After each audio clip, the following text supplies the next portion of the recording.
I'm Kathleen Henderson from Roots and Boots, and today we are starting the process of installing Hugelbeds or Hugelkultur beds on the far end of our far garden.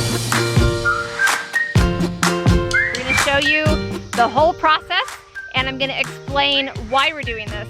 So this whole area, this is our far garden here, and it kind of slopes down, and we are on the far end of our far garden. We've had the ducks here, that's why it's all barren. We wanted them to get rid of as much grass and weeds as possible. But you can see how it's kind of swampy here. When we water our far garden with the soaker hoses, that water comes down to this area and then just sits here because this soil is heavy clay and it's waterlogged. It does not drain well. So it's kind of swampy and it smells bad. If you've ever been near a swamp or stagnant waters, maybe a pond or a stagnant stream, you know that kind of sulfur smell of stagnant water. That's what it smells like in general, and especially as we're digging down into these soggy, heavy clay soil, and we are noticing some interesting things, some colors like red, and there's I'm not sure if you can see it on the camera if it picks it up, but there is like a greenish, a blue-green tinge, and it's kind of gritty. And so we looked it up. What we found is that the blue-gray tinge indicates waterlogged soil, like soil that remains waterlogged for most of the year, and it's related to the iron in the soil. The iron can't like do what it's supposed to do, and so anyway, that's why we see that bluish green color. So that's interesting, and we already know it's just further confirmation of the fact that this soil does not drain, it's waterlogged, and so that's why we're installing the Hugelkultur beds. Hugelkultur is a German word that means hill culture. I've written about this on the blog, and our raised bed kitchen garden up behind the house, we built those raised beds in a Hugelkultur style. The basic concept of Hugelkultur is Hugelkultur or hill culture. You are mounding up materials in a certain order and creating a bit of a hill. And what that does is allows the soil to drain properly, and it also feeds the soil because you're creating these rich layers. So we're starting by trenching out this strip right here, and then we will lay wood. That's the base of a hugel bed, is logs, branches. We happen to have a neighbor with a sawmill, and he has all kinds of scrap lumber, basically just pieces of tree trunks.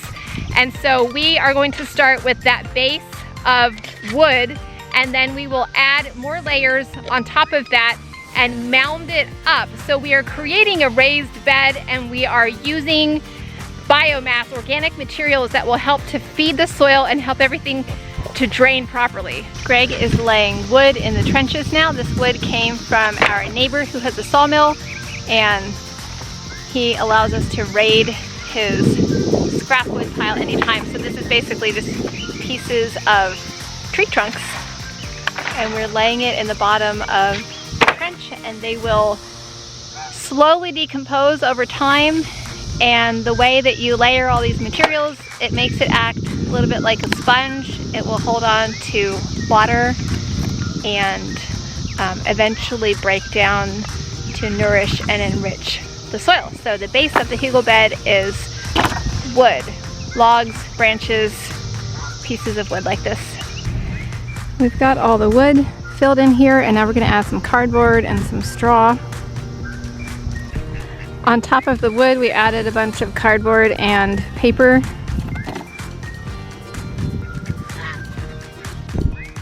On top of the wood, on top of the cardboard and paper, we are now adding old straw. You kind of can just add whatever you have on hand or have access to. Leaves are a great thing to add. This is a perfect view right here of all the layers. You can see kind of how it's trenched down in there, and then you can see the wood, and then paper and cardboard, and then straw, and then on top we just kind of dumped the dirt that we had trenched out.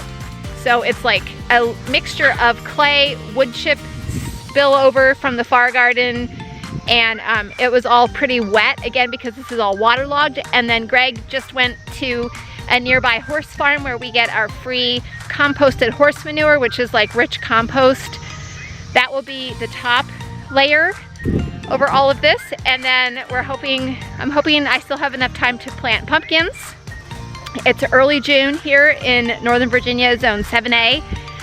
I'd also eventually like to use this space down here for more strawberries, like dedicated strawberry rows. This probably isn't the best time of year to put strawberries in the ground, so I might wait until fall or even next spring.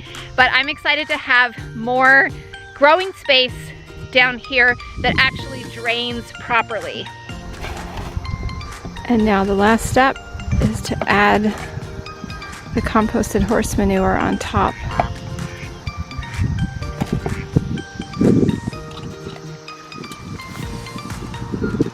So this hugel bed is mostly finished.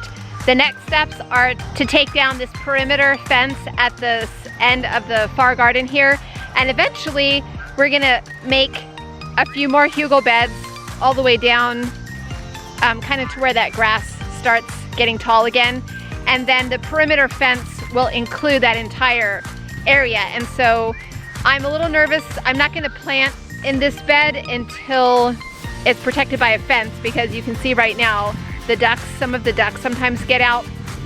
Sometimes we have rogue ducks, sometimes we have rogue chickens, and I don't want anybody eating my little seedlings or scratching through where I have sown seeds. So anyway, it's finished for now. We're gonna give it a few days to settle. It always does some settling, and then we'll come back over it probably with another layer of this composted horse manure. And then, like I said, we'll make the rest of the beds here. We'll move the fence so that it goes the whole way around this new area also, and then I can plant a few more things out here. Here's an update on our hugel beds. It's currently the beginning of August, and this is what they look like now. We took down the fence that was separating this area from our original main garden space here, and this is kind of an addition to our big garden. We've got 4 hugel beds here. I was originally thinking that I might plant pumpkins in these hugel beds, but I think it wound up being a little too late by the time we got all of this ready for planting. So instead, I'm focusing more on some fall gardening. We have green bean plants growing. They are doing great. In the top of 3 of the 4 beds, I have fall carrots planted. I planted those in mid to late July, and they are just teeny tiny little sprouts right now. Those will be our fall and winter carrots. And then in this second hugel bed behind me is tomatoes, my tomato overflow, as if I don't already have enough tomatoes in the other part of the garden. But then in the 3rd and 4th hugel beds, on the top are the carrots that I mentioned, and then I'm also doing a new kind of bean. I've actually never grown runner beans before, and so we created these arches here for a special kind of runner bean that I plan to save the actual dried beans and use them like dried beans. I also am hoping next year to add more strawberries out here. That was one of the main reasons for adding these hugel beds, is that I have one little raised bed of strawberries up in my kitchen garden, but it is just not enough space. Where I live in Northern Virginia, it is really hard to find organic strawberries that we can go pick and that I can turn into jam for my family.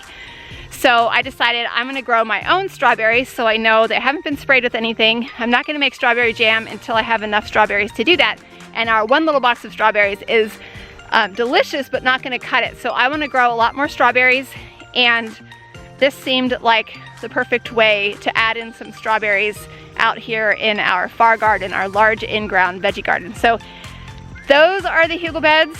That's how we made them, and that's what I'm doing with them so far. I can't wait to keep experimenting with them, and let me know if you try hugel beds in your garden. Happy growing!